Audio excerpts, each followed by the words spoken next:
नमन करता हूँ और आज के इस आदर्श विद्या मंदिर के पुनर्निर्मित बहुउद्देशीय सभागार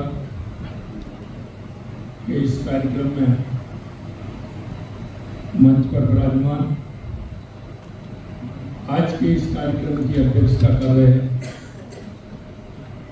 आज के इस कार्यक्रम के अध्यक्ष डॉक्टर रमेश अग्रवाल जी, क्षेत्रीय संचालक, आज के इस कार्यक्रम में विशिष्ट अतिथि के रूप में आए मेरी कैबिनेट के मेरे साथी, राजस्थान के उप मुख्यमंत्री डॉक्टर प्रेमचंद बैरवा जी, अध्यक्ष प्रबंधन समिति आदर्श विद्या मंदिर डॉक्टर राजीव सक्सेना जी, सचिव प्रबंधन समिति आदर्श विद्या मंदिर डॉक्टर संजीव भार्गव जी, संरक्षक प्रबंधन समिति आदर्श विद्या मंदिर श्री केदार बैद जी, समाजसेवी देवव्रत गुप्ता जी, उसावर वाले, मेरे सामने बैठे हमारे क्षेत्रीय प्रचारक सम्मानीय निम्बाराम जी भाई साहब, प्राण प्रचारक माननीय बाबूलाल जी भाई साहब, हमारे वरिष्ठ प्रचारक युगल जी भाई साहब, मूलचंद जी भाई साहब, हमारे सुंदरी जी भाई साहब, माननीय हमारे सभी गेंदालाल जी भाई साहब, हमारे विधायक गोपाल जी, भानुकरलाचार्य जी, प्रणामी जी, अजय पाल जी, रवि नैयर जी, और मैं देख रहा हूं कि इसमें वो सभी विराजमान है जो विभिन्न क्षेत्रों में इस राष्ट्र को मजबूत करने वाले हैं, जन को विचार से जोड़ने वाले इस सभागार में बैठे मेरे सभी भाई और बहनों, सबसे पहले तो मैं आप सभी का वंदन करता हूं, अभिनंदन करता हूं, आप सभी को मैं प्रणाम करता हूं कि मेरे को एक ऐसे कार्यक्रम में आमंत्रित किया है जो इससे मेरा नाता बहुत पहले से रहा है, चाहे वो विभिन्न कई प्रकार की बैठकों के माध्यम से रहा हो, चाहे मेरे सुपुत्रों की शिक्षा इस आदर्श विद्या मंदिर से हुई उसके कारण रहा हो, और मैं समझता हूं कि ये विद्यालय पूरे प्रदेश भर में इसकी जो पहचान है वो अलग ही है।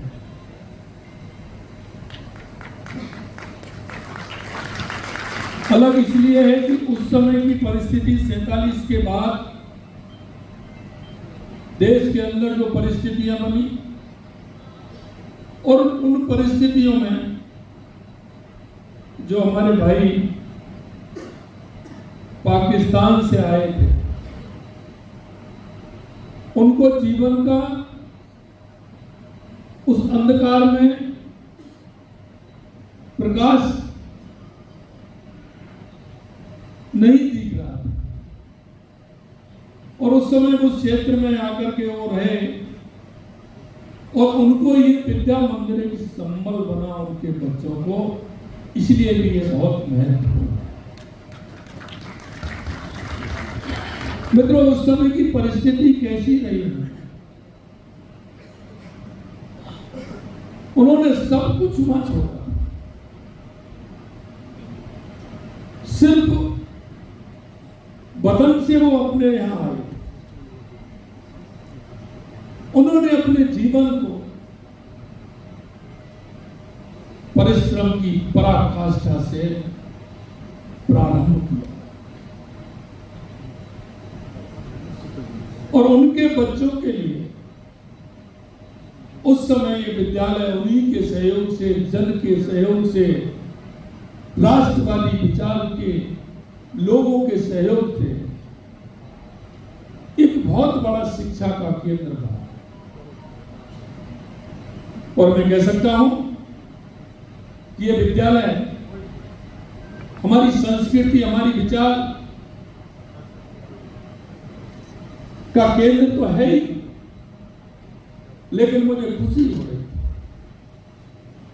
जब ये सूची बता रहे थे, माननीय हमारे संचालक जी कह रहे थे,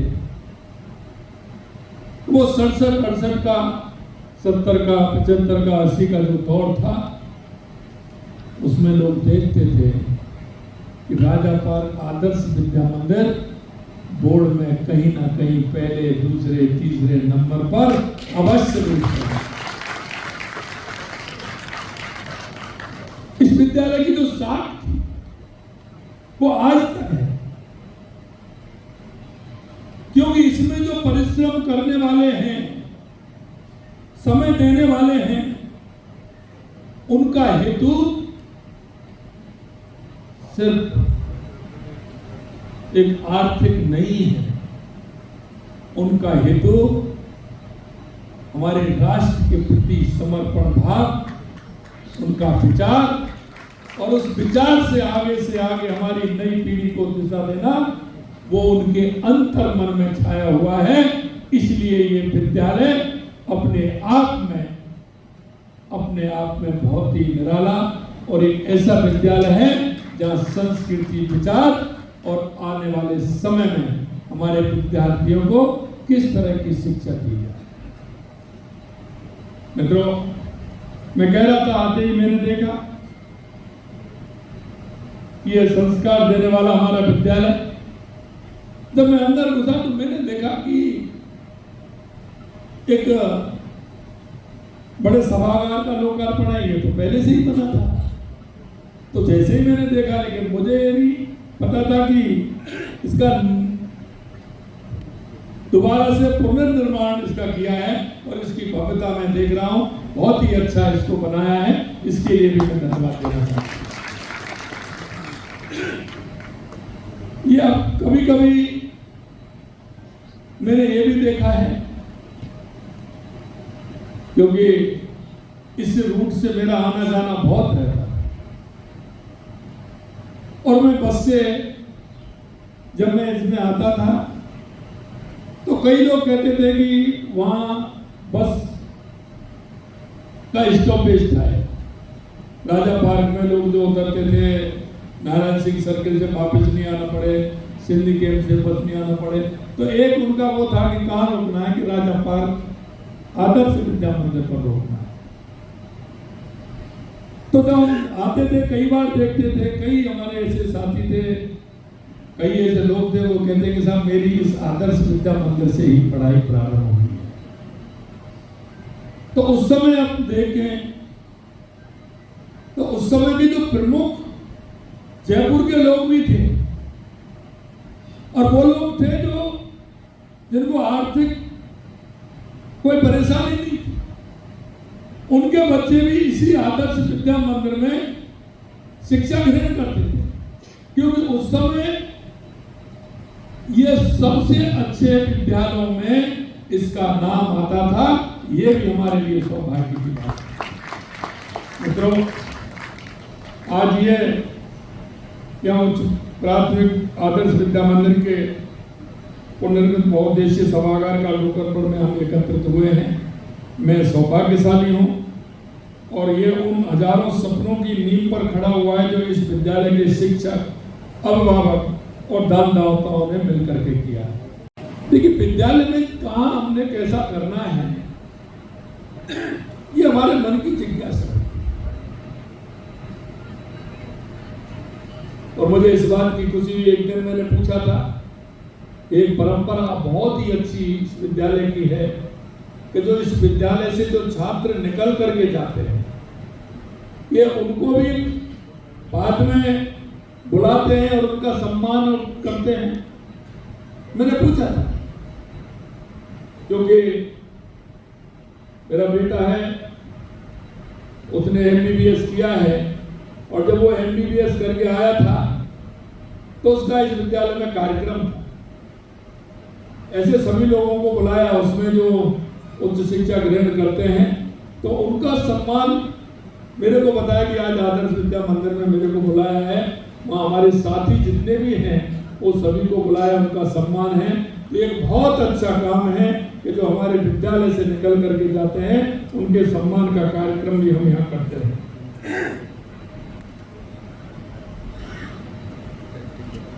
एक मैं जरूर कहना चाहूंगा कि हमारे ऐसे विद्यालय, हम जो इन विद्यालयों से शिक्षा ग्रहण करके हमारे बच्चे जाएं या हम हों, अभी बता रहे थे माननीय हमारे संचालक जी की, वो भी इस विद्यालय में पढ़े हैं, परनामी जी ऐसा भी पढ़े हैं इस विद्यालय में। तो इस विद्यालय में आप देखिए, और मैं तो ये सोचता हूं कि इस विद्यालय में पढ़ा हुआ जो व्यक्ति है वो हर किसी ना किसी ऊंचे ओहदे पर आज भी अपने आप को गौरवान्वित कर रहा होगा, इसलिए और महत्वपूर्ण हो जाता है। ये हमारा विद्यालय ऐसा है जो बच्चों के अंदर संस्कार के बीज बोने का काम करता है, और हम सदैव एक बात जरूर हम कहते हैं, चाहे वो हमारी आने वाली पीढ़ी को, चाहे इस विद्यालय से निकलने वाले विद्यार्थियों को, कि सबसे बड़ी बात यह होती है कि बच्चे का स्वरूप देना, बच्चे को आकार देना, उसके विचारों में अच्छाई लाना, यह हमारे विद्यालय पर निर्भर होता है। हमारे उस अध्यापकों पर निर्भर होता है जो विद्यार्थी के जीवन में विद्यादान देकर के उनके संस्कारों को मजबूत करने का काम। बड़ा नहीं बनता, कोई भी देश अगर बड़ा बनता है तो उसके जन के जो संस्कार हैं, विचार हैं, उनके अंदर देश के प्रति, समाज के प्रति, राष्ट्र के प्रति जो उनका भाव होता है, और जिस भाव से वो काम करते हैं, उससे देश बड़ा बनता है। मैं निश्चित रूप से विद्या भारती को, क्योंकि देश भर में जिस तरह से हमारे शिक्षा के केंद्र चल रहे हैं, जिन संस्कारों को हम हमारे विद्यार्थियों के अंदर विद्यमान कर रहे हैं, स्वामी विवेकानंद जी ने तो कहा था कि 21वीं सदी भारत की होगी। मैं आपसे कहना चाहता हूं, क्योंकि आपने वो समय देखा है आजादी के बाद का, और आपने अभी 10 साल का समय, 11 साल का समय भी आपने देखा है। मैं इस बात को निश्चित रूप से कह सकता हूं कि स्वामी विवेकानंद जी ने जो कहा था, वो समय धीरे धीरे भारत का आ रहा है, और आप महसूस भी कर रहे हैं। अगर सही शब्दों में मैं कहूं तो उस नरेंद्र ने कहा था, और ये नरेंद्र उसको आगे बढ़ा रहे हैं, इसमें भी कोई अतिशयोक्ति नहीं। क्योंकि मित्रों, हमारे संघ को भी 100 साल हो गए, 100 साल पूरे हुए। 100 साल का परिवर्तन देखेंगे तो निश्चित रूप से हमारे उन तपस्वी ऋषि मुनियों जैसा उनका काम, उन्होंने अपने जीवन को राष्ट्र के प्रति समर्पित करने वाले उन सभी हमारे ऐसे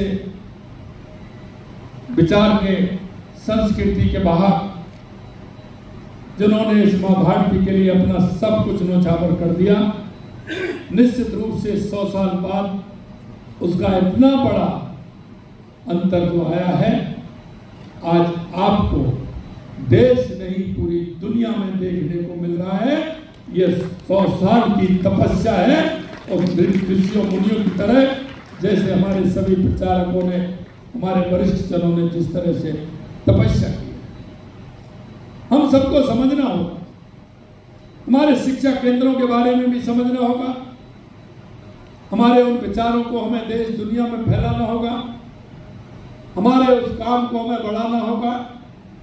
हमें कुछ चीजों में व्यक्तित्व को अलग रखना होगा, जिससे कि लोग आने वाले समय में जो हमारा स्थान भारतवर्ष का था, हमारी माँ भारती का था, उस स्थान को दुनिया में हम पुनः स्थापित करने का काम करें।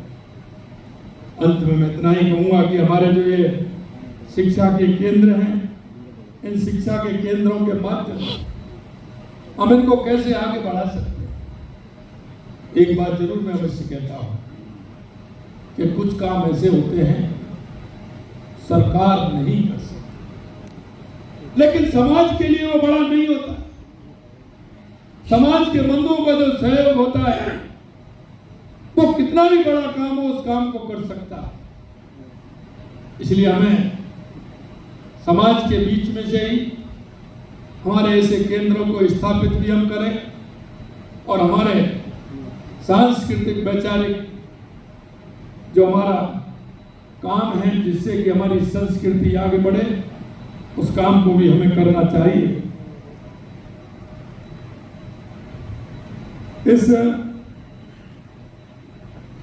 ये वो सीखते हैं जो जीवन में सच्चाई क्या है।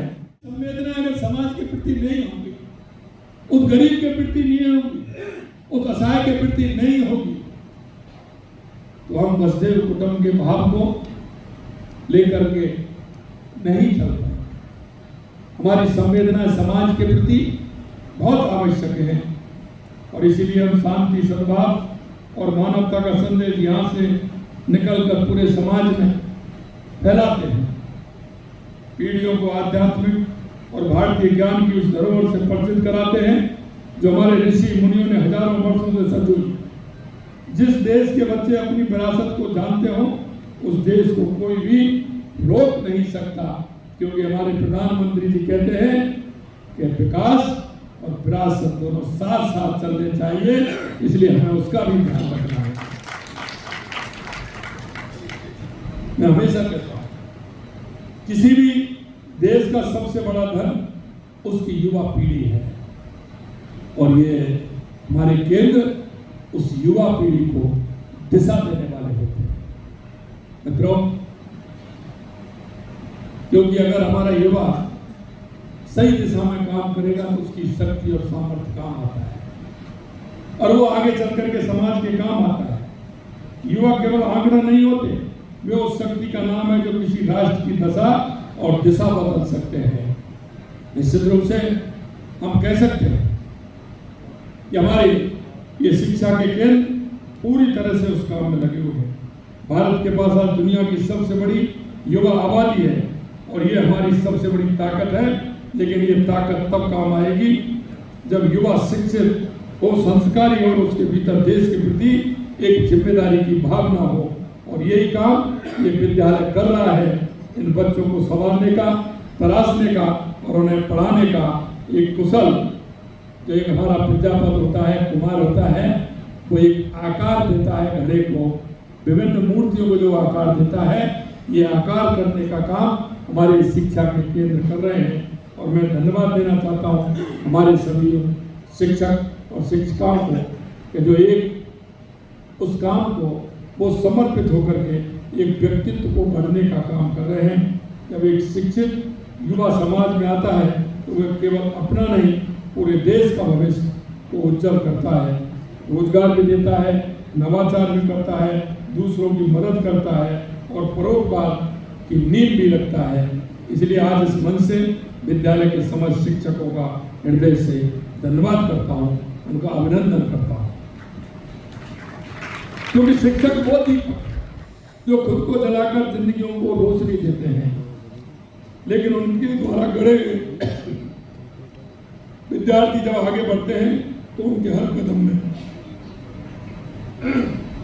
उनके गुरु का आशीर्वाद होता है।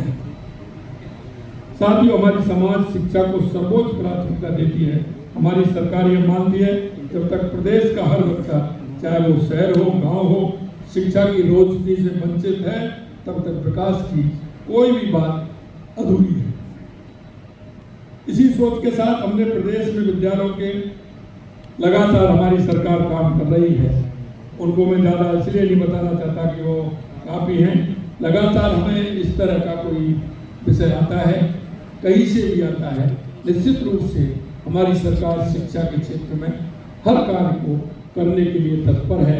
आगे आने वाले समय में हमने जितना काम 2 साल के अंदर किया है, वो कई हमारे काम इस तरह के जिनको हम स्थापित करना चाहते हैं। हमारा नौजवान हमारे देश की ताकत बने, हमारी प्रदेश की ताकत बने। हमारा नौजवान वो अपना आगे चल कर के देश को और प्रदेश को दिशा दे। और हम ये भी कहना चाहते हैं कि हमारा नौजवान नौकरी लेने वाला भी बने तो नौकरी देने वाला भी बने, जिससे समाज में एक अच्छा एक काम भी हो और हमारा समाज जो अंतिम पायदान पर हमारे व्यक्ति हैं, चाहे हमारे वो पंडित दीनदयाल उपाध्याय जी हों, चाहे बाबा साहब भीमराव अम्बेडकर हों, जिन्होंने हमें एक दिशा दी है कि अंतिम पायदान पर खड़ा हुआ व्यक्ति, उसको जब तक आगे नहीं लाएंगे, जब तक हमारा देश आगे नहीं बढ़ सकता। मैं आपसे आग्रहपूर्वक कहना चाहता हूँ कि हमारी सरकार पूरी तरह से उस अंतिम पायदान पर खड़े व्यक्ति के लिए लगातार हम काम कर रहे हैं, हमारे युवाओं के लिए काम कर रहे हैं। इसलिए हम युवा नीति भी लेकर के आए हैं, रोजगार नीति भी लेकर के आए हैं, और उस रोजगार और युवा नीति के माध्यम से जो हमने हमारे संकल्प पत्र में युवाओं से जो हमने वायदे किए, हम उन वायदों को भी पूरा कर रहे हैं। आप लगातार देख रहे हैं पिछली सरकार में क्या होता था। हम 2 साल लगातार हमारे पेपर हो रहे हैं, एक भी पेपर हमारा लीक नहीं हुआ, और लगातार आपने देखा 1.25 लाख नियुक्ति पत्र हमारे इस 2 साल के अंदर हमने दिए हैं।